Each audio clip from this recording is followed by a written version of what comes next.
Merhaba arkadaşlar, örgü kanalıma hoş geldiniz. Kız çocuklarımız için güzel ve kolay tığ işi süeter kazak yaptım. Bugün bu kazak anlatımını sizlerle paylaşmak istiyorum. Bebek mankenimin üzerinde görün istedim arkadaşlar. Bu bebek mankenim 3 aylık bebek ölçüsünde. Bakın üzerinde duruşu bu şekilde.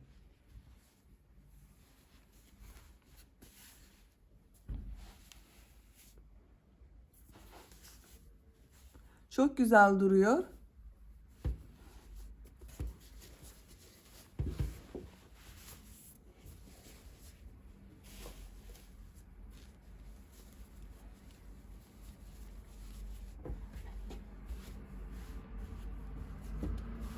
Bakın görüntüsü bu şekilde arkadaşlar. Arka bölümü ve ön bölümü çiçekli yaptım. Çok güzel oldu. Bu kazak örgüsüne buradan zincir yaparak başlıyoruz. Ben bugün kazak anlatımını 3-6 aylık bebek için yapıyorum. Siz bu kazağı yeni doğan bebek için yapmak istiyorsanız aynı sayıda yapabilirsiniz. Veya daha küçük olsun istiyorsanız 4-5 zincir eksik başlayabilirsiniz. Daha büyük çocuklar için yapmak istiyorsanız 8-10 zincir fazla başlayabilirsiniz. 1-2 yaş için olur arkadaşlar. Daha büyük çocuklar için yapmak istiyorsanız da çocuğun bir kazağına ölçerek zincir başlarsanız çok daha güzel olur. Yüksekliklerinde o kazağı ölçerek yapabilirsiniz. Bakın görüntüsü bu şekilde. Bu bölümde ve kollarda, yakada bir düz bir ters örgüler yaptım. Çok güzel oldu. Bu kazak örgüsünde iplik olarak beyaz renkli iplik kullanmayı tercih ettim. Çiçeklerini pembe renkli yaptım. Yeşil renkli bakın bu şekilde yaprak bölümlerini yaptım. Tığ olarak 5 numara 3 milimetre tığ kullandım. Benim elim çok sıkı değil. Yaptığım örgüler yumuşak oluyor. Sizin eliniz sıkıysa 3,5-4 milimetre tığ kullanırsanız çok güzel olur arkadaşlar. Bu kazak örgüsünde siz tercihinize göre her marka iplik ve renkleri kullanarak yapabilirsiniz. Her renk iplik ile çok güzel oluyor. Ölçülerini videonun sonunda ölçüyorum. Oraya bakabilirsiniz arkadaşlar. İplik tığ hazırlayalım. Hep birlikte bu kolay ve güzel tığ işi süeter kazak örgüsüne başlayalım. Örgü kanalıma abone değilseniz abone olmayı unutmayın lütfen. İzlediğiniz videolarıma beğeni ve yorumlarınızı yaparsanız çok sevinirim arkadaşlar. Sizlerden gelen beğeni ve yorumlar örgü kanalımın devamlılığı için çok önemli. Yorumlarıyla ve beğenileriyle destek olan bütün arkadaşlara ayrıca teşekkür ederim. Hepinize kolay gelsin. İyi çalışmalar. Örgüye zincir yaparak başlıyoruz. İlk ilmeği ben bu şekilde yapıyorum. Zincirleri yapmaya başlıyorum. Çok sıkı zincirler yapmıyorum arkadaşlar. 53 zincir yapalım. 53 zincir yaptım. Çok sıkı zincirler yapmadım. 53 zincirin kaç santimetre olduğunu ölçüyorum.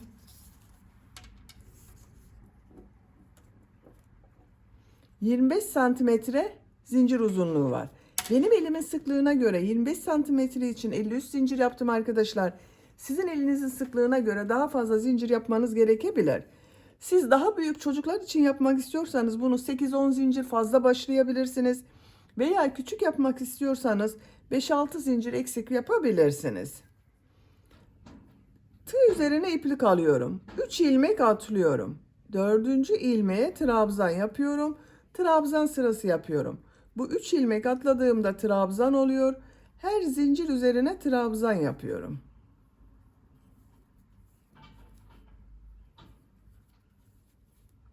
Sıra sonuna kadar devam edelim.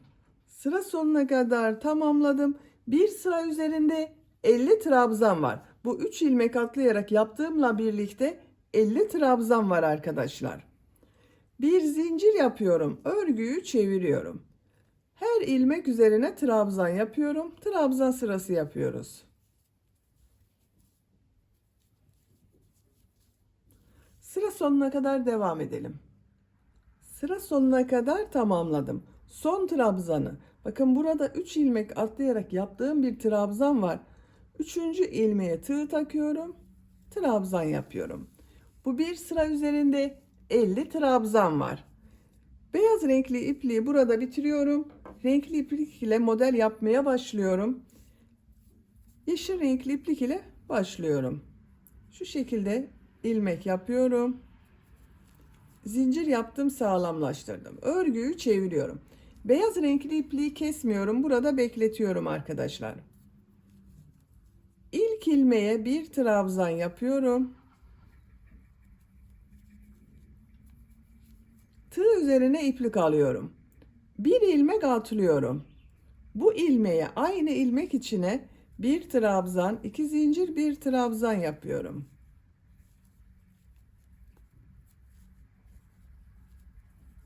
Bakın V şekli yaptım. Tığ üzerine iplik alıyorum. 2 ilmek atlıyorum. Bir trabzan, iki zincir, bir trabzan yapıyorum.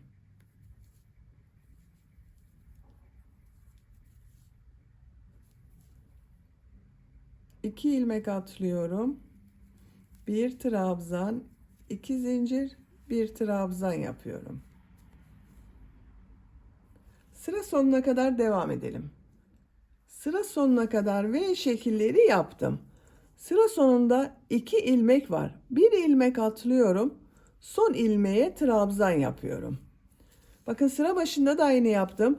Bir trabzan yaptım, bir ilmek atladım, V şekli yaptım arkadaşlar. İpliği kesiyorum.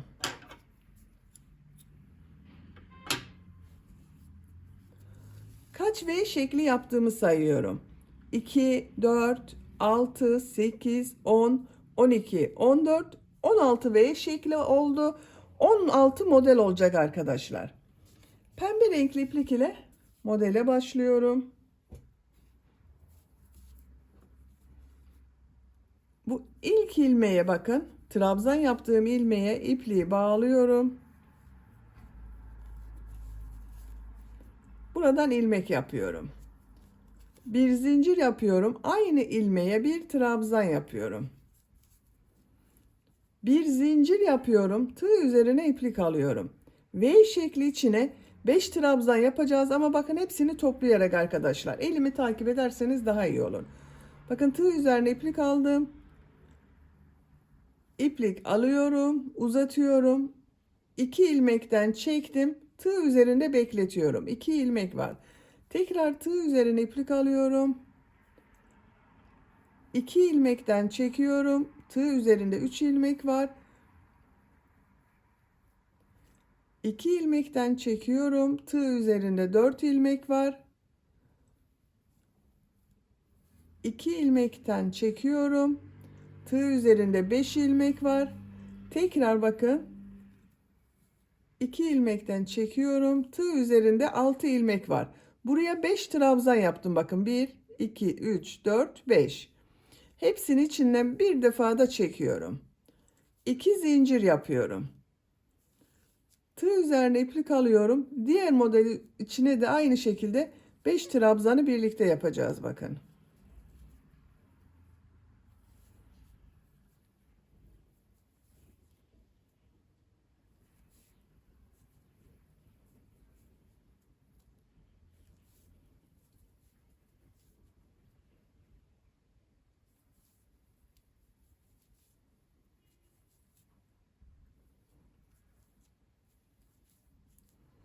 İki zincir yapıyorum. Diğer modele başlıyorum.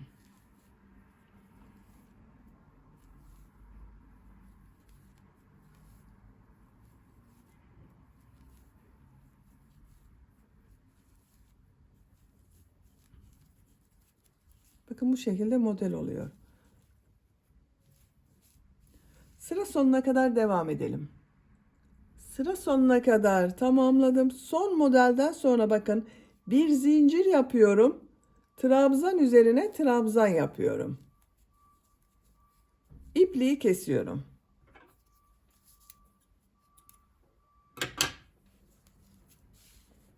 Bakın arkadaşlar model bu şekilde oldu. 2, 4, 6, 8, 10, 12, 14, 16 model. Şimdi beyaz renkli iplik ile devam ediyorum. Bakın burada bekletiyordum beyaz renkli ipliği. Şu ilk ilmek üzerine beyaz renkli ipliği tığ yardımıyla alıyorum. Bir zincir yapıyorum. İlk ilmeğe trabzan yapıyorum. Bu bir zincir üzerine bir trabzan yapıyorum. Model üzerine bir trabzan yapıyorum. 2 zincir yaptım. Zincir üzerine 2 trabzan yapıyorum. Model üzerine 1 trabzan yapıyorum.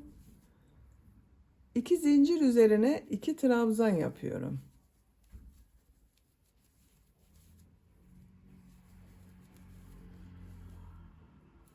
Sıra sonuna kadar devam edelim. Sıra sonuna kadar yaptım arkadaşlar. Bakın şu ipliği nasıl kaybettiğimi de gösteriyorum. Şu şekilde tutuyorum. Trabzanların arasında kalıyor.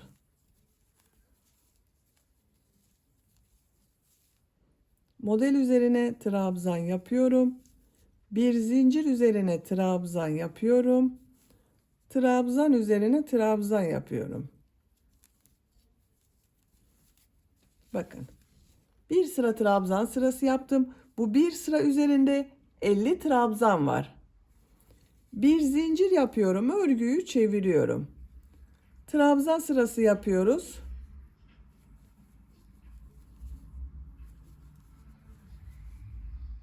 Sıra sonuna kadar devam edelim. Sıra sonuna kadar tamamladım.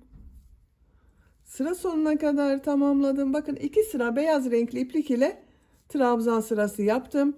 Şimdi tekrar model sırasına başlıyorum. Yeşil renkli iplik ile beyaz renkli ipliği burada bekletiyorum. İlmek rengini yeşil renkli yapıyorum. Zincir yaptım, sağlamlaştırdım. İlk ilmeğe trabzan yapıyorum. Bir ilmek atlıyorum. Bir trabzan, 2 zincir, bir trabzan yapıyorum. 2 ilmek atlıyorum. Bir trabzan, 2 zincir, bir trabzan yapıyorum. Bakın arkadaşlar, örgü bu şekilde devam edecek. 2 sıra beyaz renkli iplik ile trabzan sırası yapacağız. Sonra model sırasını yapacağız. Yaka bölümü yapacağımız yere kadar bu model sırasını ve trabzan sırasını tekrarlayarak devam edelim. Yaka ayrımı yapacağım yere kadar tamamladım. 1, 2, 3, 4, 5 model yaptım. Son 2 sırayı bakın beyaz renkli iplik ile trabzan sırası yaptım. Bu sırada yaka bölümünü ayırıyorum arkadaşlar. İlk önce işaret yapıyorum. Buradan sayıyorum bakın. 2, 4, 6, 8, 10, 12, 14. ilmeğe işaret yapıyorum. Diğer taraftan sayıyorum. 2, 4, 6, 8, 10, 12, 14. Burası yaka bölümü olacak arkadaşlar. Bakın şimdi model sırasındayım. Yeşil renkli iplik ile V şekilleri yapıyorum. İlmek rengini yeşil renkli yaptım. Zincir yaptım, sağlamlaştırdım. Bu ilmeğe bir trabzan yapıyorum. Bir ilmek atlıyorum. Bir trabzan, 2 zincir, bir trabzan yapıyorum.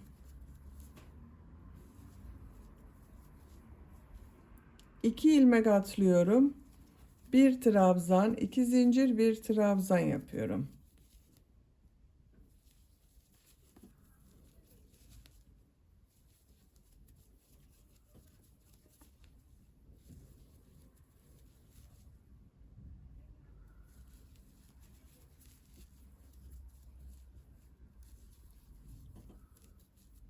Bakın 1, 2, 3, 4 V şekli yaptım.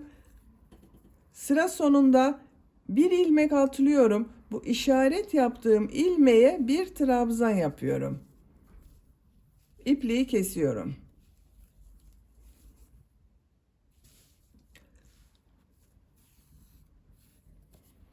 Dört modeliyle devam ediyoruz.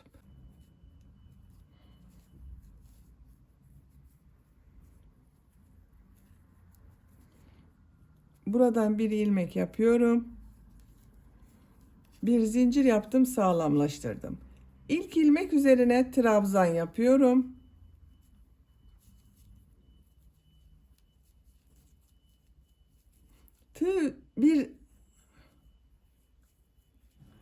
Bir zincir yapıyorum V şekli içine modelleri yapıyorum.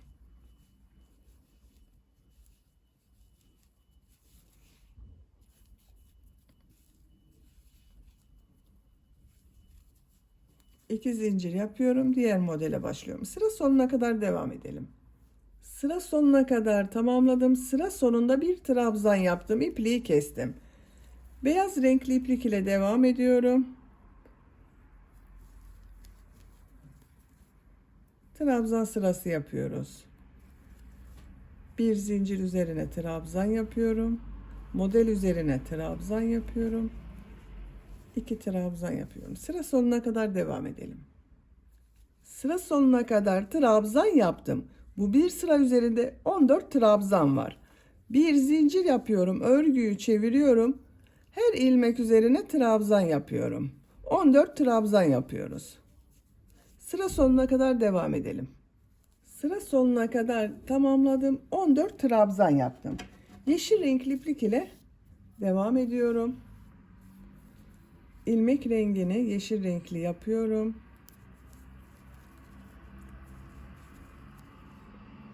Bir trabzan yapıyorum. Bir ilmek atlıyorum. Bir trabzan, iki zincir, bir trabzan yapıyorum. 4 model yapacağız arkadaşlar. Sıra sonuna kadar devam edelim. Sıra sonuna kadar tamamladım. 1, 2, 3, 4 model oluşturdum.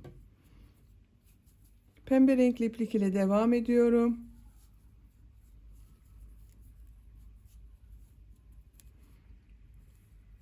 İlmek yapıyorum.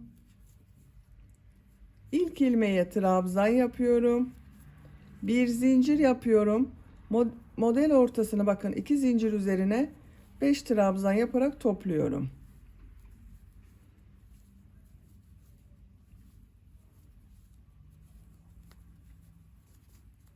Sıra sonuna kadar devam edelim. Sıra sonuna kadar tamamladım. Beyaz renkli iplik ile devam ediyorum.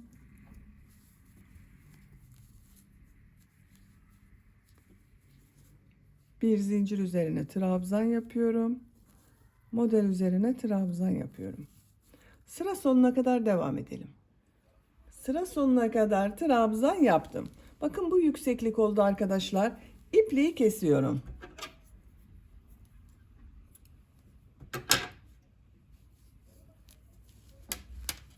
Şimdi diğer tarafı yapacağız. Yeşil renkli iplik ile model yapıyorum. Bu işaret yaptığım ilmeğe ipliği bağlıyorum.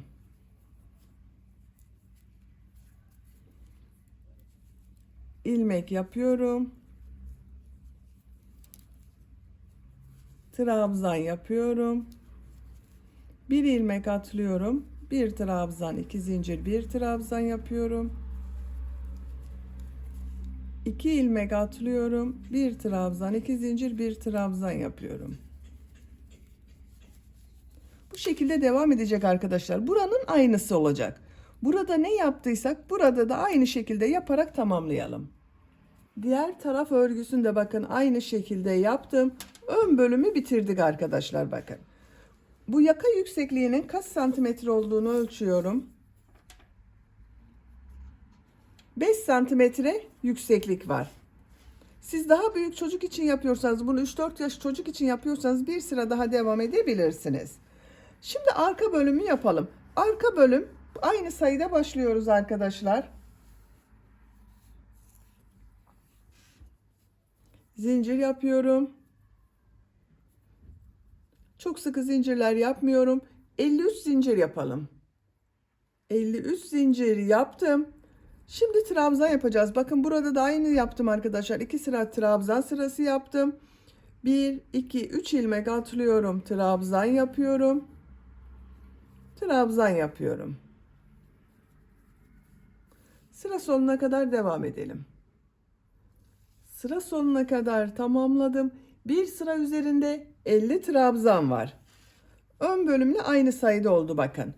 Örgü ön bölüm gibi devam edecek arkadaşlar. Bu ön bölümü kaç sıra yaptıysak arka bölümü de aynı sırada tamamlayalım. Arka bölüm örgüsünü tamamladım. 1, 2, 3, 4, 5, 6, 7 model yaptım. Bakın ön bölümde de 2, 4, 6, 7 model yaptım. Son sırada trabzan sırası yaptım. Arka bölümde de son sırada trabzan sırası yapacağız. Bu trabzan sırasını yaparken ön bölüm ile de birleştireceğiz arkadaşlar.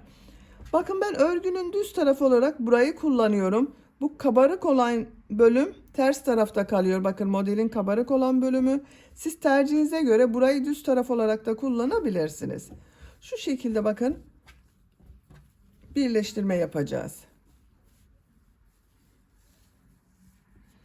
Şu ilk ilmeğe beyaz renkli ipliği başlıyorum.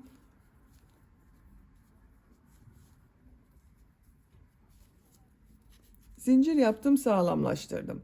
İlk ilmeğe bir trabzan yapıyorum. Bakın tığı iplikten çıkarıyorum. Şu ilk ilmeğe, ön bölümde ilk ilmeğe tığı takıyorum. İlmeği içinden çekiyorum. Tığ üzerine iplik alıyorum. Bakın bu bir zincir yaptığım yere bir trabzan yapıyorum. Tığdan ipliği çıkarıyorum. İkinci ilmeğe tığ takıyorum. İlmeği içinden çekiyorum. Model üzerine trabzan yapıyorum. Üçüncü ilmeğe tığ takıyorum.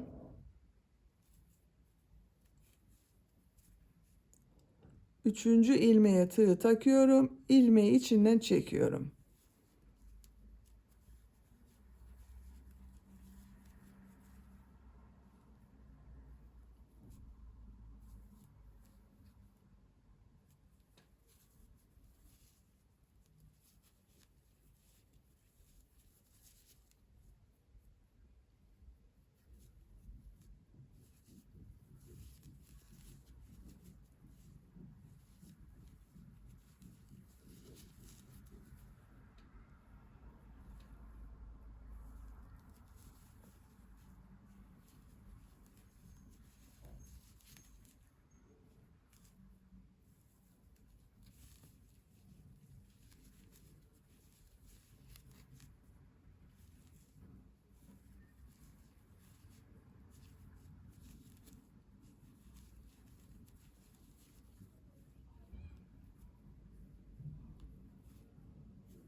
Bakın son ilmeğe tığ takıyorum. İpliği aldım.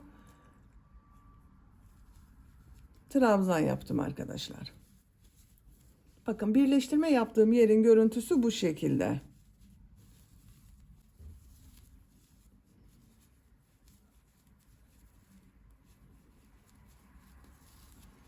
Bakın burada 4 model, bakın şuraya kadar trabzan yaparak devam edelim. Sıra sonunda 4 model kalasıya kadar bakın arka bölümde trabzan yaptım. Buraya 14 trabzan yapacağız arkadaşlar. Bakın ön bölümde 14 trabzan var. Buraya da 14 trabzan yapacağız. Bakın 1, 2, 3, 4, 5, 6, 7, 8, 9, 11, 12, 13, bir de bu 14. 14.'yü yaptım. Şimdi ön bölüm ile birleştiriyorum. Bakın ön bölümde şu ilk ilmeğe tığ takıyorum. İplik aldım, içinden çekiyorum. Trabzan yapıyorum.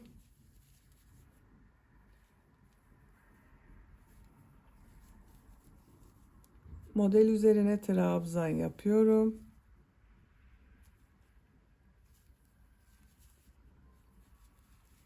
Trabzan yapıyorum. Burada yaptığımız gibi yapıyoruz. Sıra sonuna kadar devam edelim. Sıra sonuna kadar birleştirme yaptım. İpliği kesiyorum.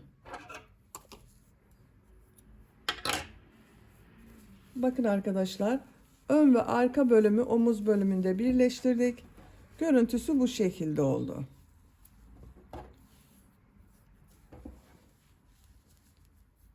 Buradan beyaz renkli ipliği başlıyorum. Bakın herhangi bir kenardan şöyle buradan ilmek yapıyorum. Sık iğne sırası yapıyorum.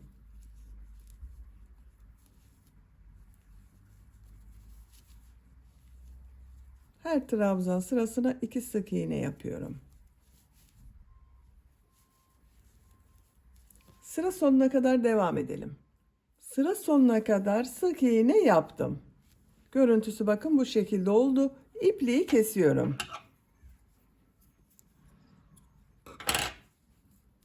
Diğer taraftan başlıyorum.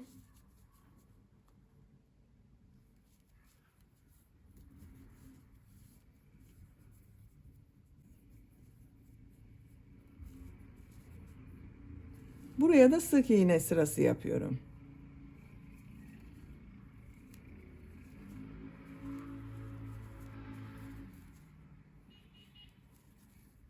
Sıra sonuna kadar devam edelim. Sıra sonuna kadar sık iğne yaparak tamamladım. İpliği kestim arkadaşlar. Bakın burada da bir sıra sık iğne yaptım. Görüntüsü bu şekilde oldu. Şimdi yan bölümlerden birleştireceğiz. İlk önce kol bölümlerinin olduğu yerlere işaret yapıyorum. Bakın 1, 2, 3, 4 modelden sonra şu trabzan sırasına işaret yapıyorum. Bunun tam karşısına da diğer tarafa işaret yapıyorum. Arka bölümde de aynı yapıyorum arkadaşlar. Bakın 1, 2, 3, 4 model trabzan sırasına işaret yapıyorum. Şu ilk trabzan sırası. İlk trabzan sırası. Beyaz renkli iplik ile başlıyorum. Bakın bu köşeden ipliği bağlıyorum. Buradan ilmek yapıyorum. 2 zincir yapıyorum. Bu sık iğneler üzerine trabzan yapıyorum.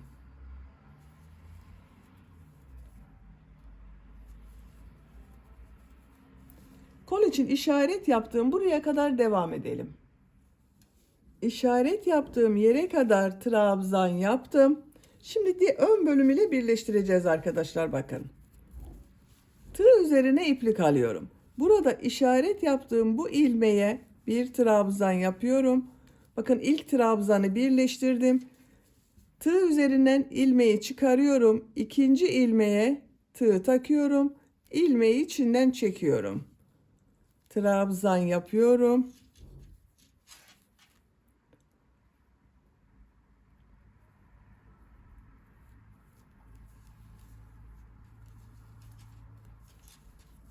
Bakın tığdan ilmeği çıkarıyorum. İlmeğe taktım. İlmeği içinden çekiyorum.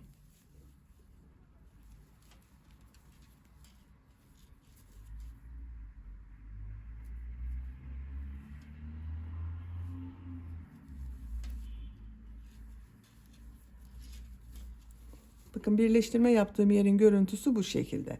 Sıra sonuna kadar birleştirme yaparak devam edelim. Sıra sonuna kadar birleştirme yaptım. Birleştirme yaptığım yerin görüntüsü bakın bu şekilde oldu. İpliği kesiyorum.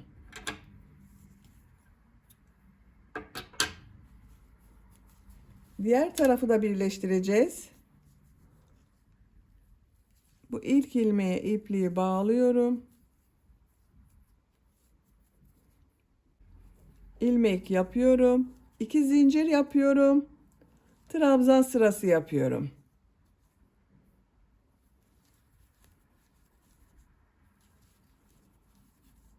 Bakın bu şekilde.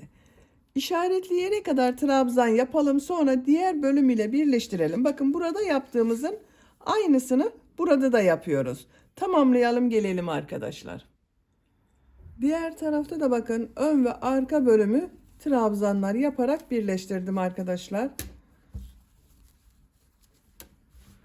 Bakın bu şekilde oldu.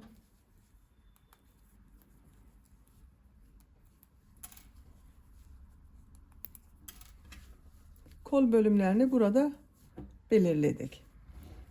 Şimdi uç bölümde bir düz bir ters trabzanlar yapıyorum. 2 zincir yapıyorum.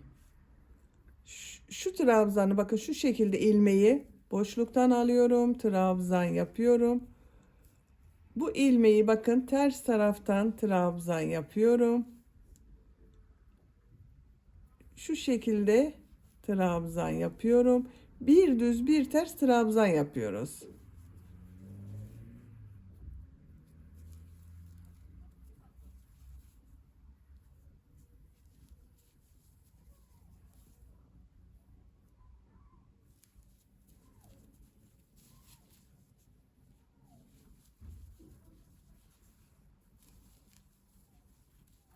Görüntüsü bu şekilde oluyor. Sıra sonuna kadar devam edelim. Sıra sonunda bakın buraya kadar bir düz bir ters trabzan yaptım. Buralarda bakın yine arkadaşlar şu şekilde bir düz bir ters trabzan yapıyorum.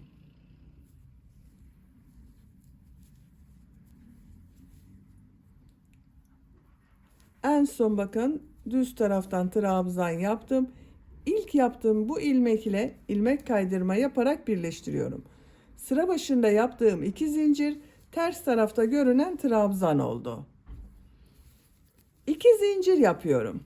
Bu sırada yaptığım bu trabzanları nasıl görüyorsam o şekilde trabzan yapıyorum. Bakın düz tarafta görüyorum. Düz taraftan trabzan yapıyorum. Ters taraftan görüyorum. Ters tarafta trabzan yapıyorum.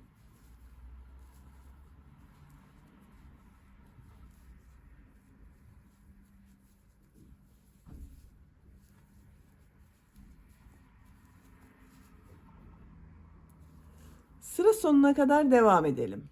Sıra sonuna kadar tamamladım. İlk ilmek ile ilmek kaydırma yaparak birleştiriyorum. Bakın görüntüsü bu şekilde oldu. Bir sıra daha bir düz bir ters trabzan yapıyorum. 2 zincir yapıyorum. Nasıl görüyorsam o şekilde trabzan yapıyorum.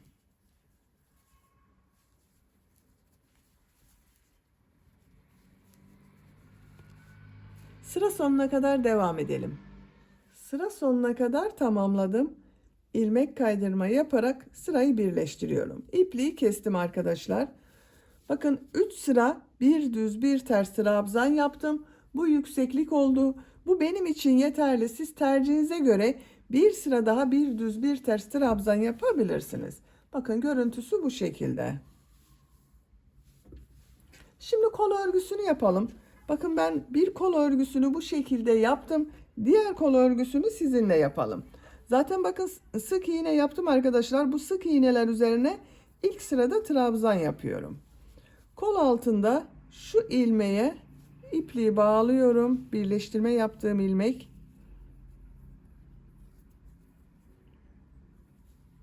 İlmek yapıyorum. 2 zincir yapıyorum. Trabzan yapıyorum. Sık iğneler üzerine trabzan yapıyorum.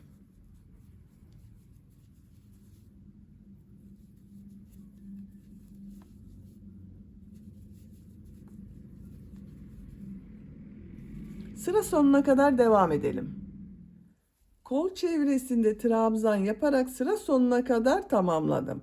İlk ilmek ile ilmek kaydırma yaparak birleştiriyorum. Bakın bir sıra trabzan sırası yaptım. Bu sırada yaptığım bu trabzanları bir düz bir ters trabzan yapıyorum. Bakın bu kolda da aynı yaptım. 2 zincir yapıyorum.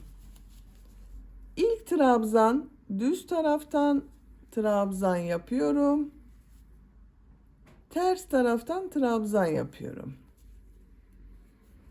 Bir düz bir ters trabzan yapıyoruz.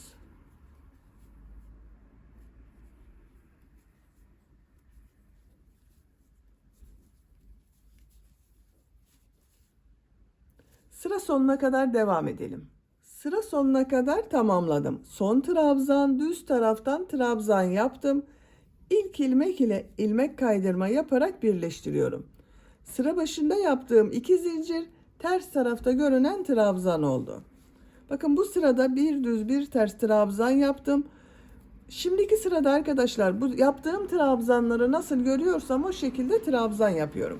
Bakın diğer kolda da bir sıra trabzan sırası yaptım. 2 sıra bir düz bir ters trabzan yaptım. 2 zincir yapıyorum. İlk trabzan düz tarafta görüyorum. Düz taraftan trabzan yapıyorum. Ters tarafta görüyorum. Ters taraftan trabzan yapıyorum.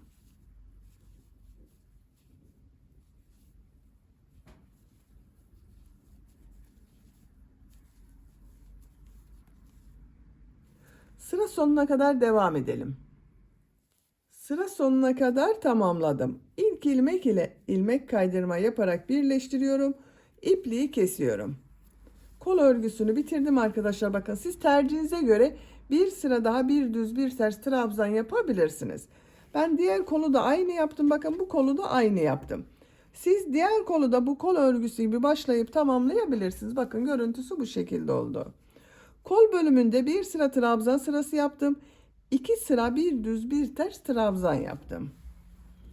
Şimdi yaka örgüsünü yapalım. Yaka örgüsünde de burada yaptığımız gibi bir düz bir ters trabzan yapacağız. İlk önce trabzan sırası yapıyorum. Bakın buradan başlıyorum. İpliği bağlıyorum.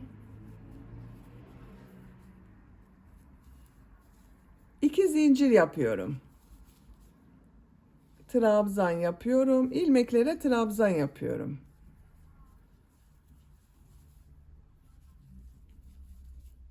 Buraya kadar devam edelim.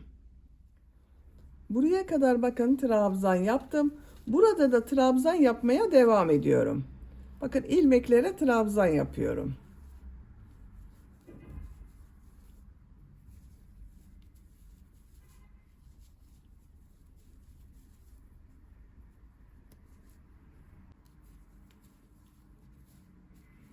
Yaka çevresinde trabzan yaparak sıra sonuna kadar devam edelim.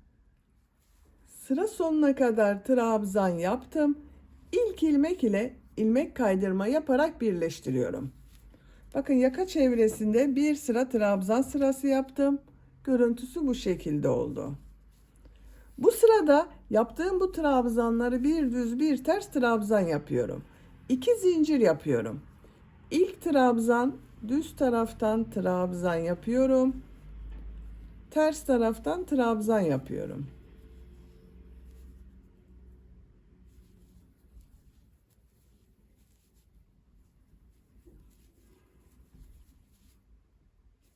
Sıra sonuna kadar devam edelim. Sıra sonuna kadar tamamladım. Son trabzanı düz taraftan trabzan yaptım. İlk ilmek ile ilmek kaydırma yaparak birleştiriyorum. Bakın sıra başında yaptığım 2 zincir ters tarafta görünen trabzan oldu. Yaka bölümünün görüntüsü bu şekilde oldu arkadaşlar. Bu sırada yaptığım bu trabzanları nasıl görüyorsam o şekilde trabzan yapıyorum. 2 zincir yapıyorum. Düz tarafta görüyorum. Düz taraftan trabzan yapıyorum. Ters tarafta görüyorum. Ters taraftan trabzan yapıyorum.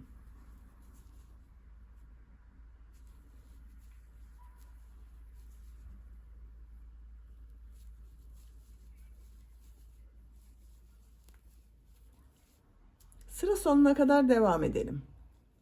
Sıra sonuna kadar tamamladım. İlmek kaydırma yaparak sırayı birleştiriyorum. İpliği kesiyorum.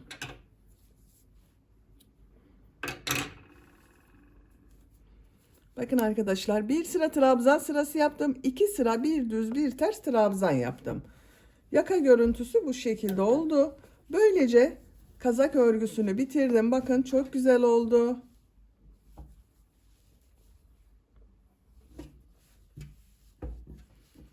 Bitmiş olarak ölçülerini söylüyorum.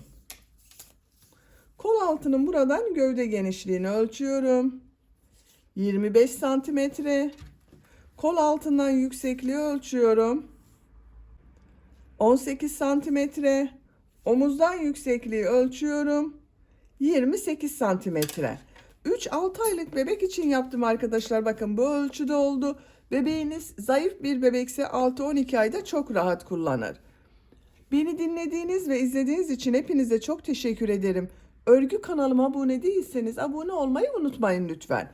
Sizlerle yeni örgülerde görüşmek dileğiyle. Hoşça kalın, sevgiyle kalın.